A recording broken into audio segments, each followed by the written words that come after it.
Iron Mike Simons in the Sulky. Meadowlands Racing and Entertainment welcomes a veteran newcomer. You like that, Mike? Sounds right. Sounds okay, yeah. You're doing well here. For starters, your family, to start with, wasn't in the business.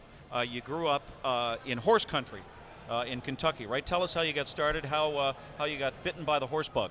I grew up in Lexington, Kentucky, and basically got a part-time job working in the barn area, and one thing led to another, and once you get around horses, it's hard to get away from them, that's for sure. I saw an interview on YouTube, on the internet, that you worked in the track kitchen, right? Yeah. And the guy who ran there. the kitchen was a that's trainer, stable, yeah. right?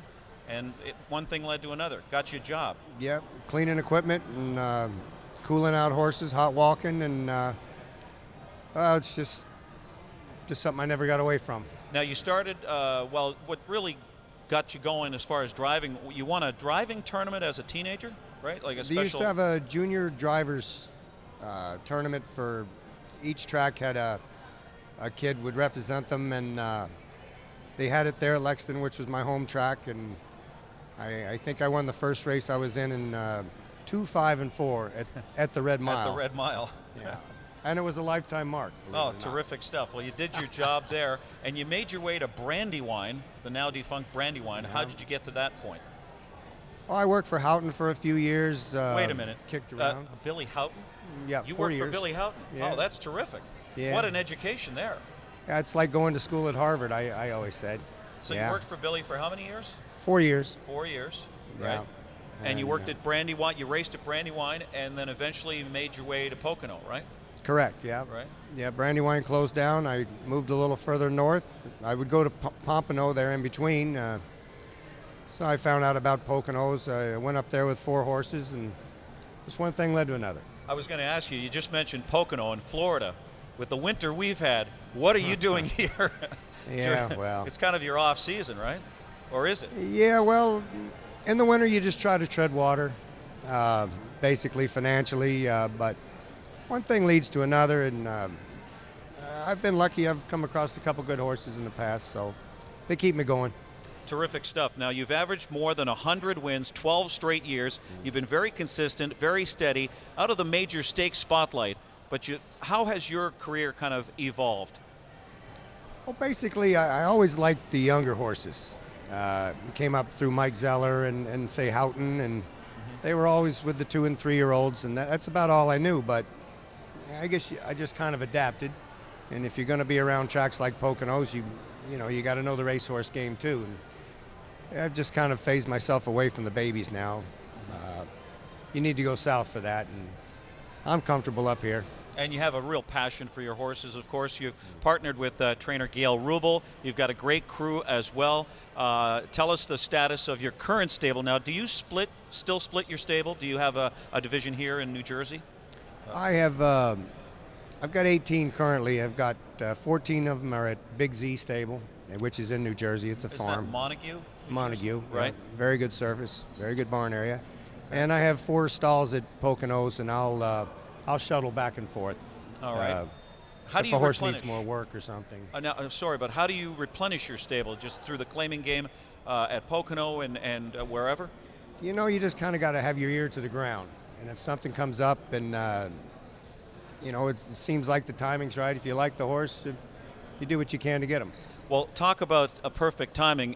You stepped up your game with some power between the shafts here so far this meet, and you've got a really big-time trotter here, Twin B Spike Man. He's been quite a story. I looked up some of his lines. A former $6,000 claimer in Ontario, didn't race as a 2-year-old, wasn't much of a 3-year-old, went 0 for 25 as a 4-year-old. Now he's 7, and you claimed him last July. What led to that claim, and how much? Well, he showed... If you notice some of his races, he showed being a really fast horse, but he was not consistent. He'd make breaks behind the gate, and if things didn't go his way, he would run. He'd make a break. But he just caught my eye with the speed that he had, and we tweaked a few things. I got a good friend, and Sonia Smuts. She helped me with he had terrible feet. She helped me out with him and with his feet, and he has progressively gotten better. Yeah, he's gotten better gait as a result. Yes, right? much more calmer behind the gate. When we first saw him here, though, he had his head cocked around. He's got that screen. Tell us about that. He's got like the screen on his head. What's that all about? And he was all cocked around. Yeah, once he gets in the behind the gate, between the horses, he does have anxiety. He wants out of there as fast as he can get out of there, and he doesn't care what he does to get away from there. But the screen, I think, takes part of his vision away, dulls the lights, and I just think it helps calm him down. Well, it certainly worked wonders. The shoeing issues, the feet issues, and the bridle and so on. Let's look at his first win here back on first win at the Meadowlands here. Race 8, January 10th. Twinbee Spikeman's going to pull a 24-1 upset here in 153-3, and he really responded to your aggressive handling this particular night. He won over and off track at the B2 level. Yeah, well, I can't say I was surprised here. I mean, the horse has, he'll show getting better and better, and he's starting to get his confidence up. I didn't know if he'd take really to the long stretch here the way some horses do, but he certainly loves it. Right, you had him basically wrapped up there. That was a big effort. Very now, confident. Let's fast forward a week later, January 17th, and he storms home to another upset, kind of a Rodney Dangerfield here, 32-1. In 154-1, forced wide from post 8, just kept coming, and he beat a combined B1, B2 field right here. Correct. He got I'm not complimenting myself, but he got a nice trip there. He followed live cover. It was a great drive, period. Okay, right? I'll agree with you. Yeah. But a nice rally. You were rocking. I noticed two different styles of urging him on, comparing those two races. Well, yeah, he was in a little tougher there, and had to ask him for a little more. I think that's the way I would put it. But you felt that at that stage he was still going to get better. I did, but honestly, no, I didn't think he had a 1:51 in him. Did you train him any differently as he has progressed?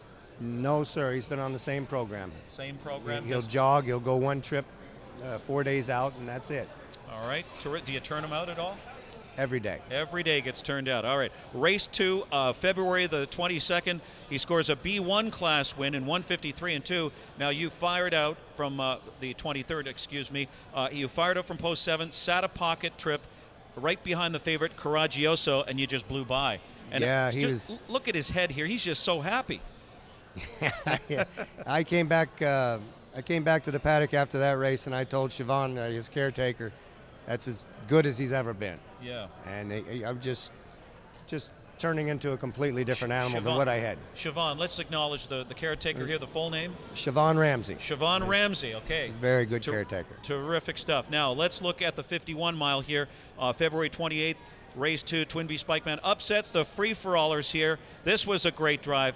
Brushed to an easy half, 55-1. You took the race away from the two favorites, and then the Spikeman held them off with a stunning performance. I was in awe of that myself. I didn't know he had that in him. Of the horse. Believe me, it's all the horse. He's, we've done our part. We've made him comfortable. He's happy in his environment, and he's responding to it. And the phone ringing off the hook at all? Or? I had a lot of congratulations from a lot of friends. No, I meant like offers. Any offers for no the horse? offers. No offers for the horse. Is he no. for sale at the right price? Or? For the right price, I'm sure me and my partners would talk it over. All right, terrific stuff. Well, let's look at your drives here tonight. Best of luck with Twinbee Spikeman. Maybe we'll see him back in again. Is he staked up at all? No, if he'd have done that, mile, perhaps a couple weeks prior, I would have thrown him in a few things. All right, race 1, you've got the 3 checking you out. Owns tactical speed, draws better in here. What do you think?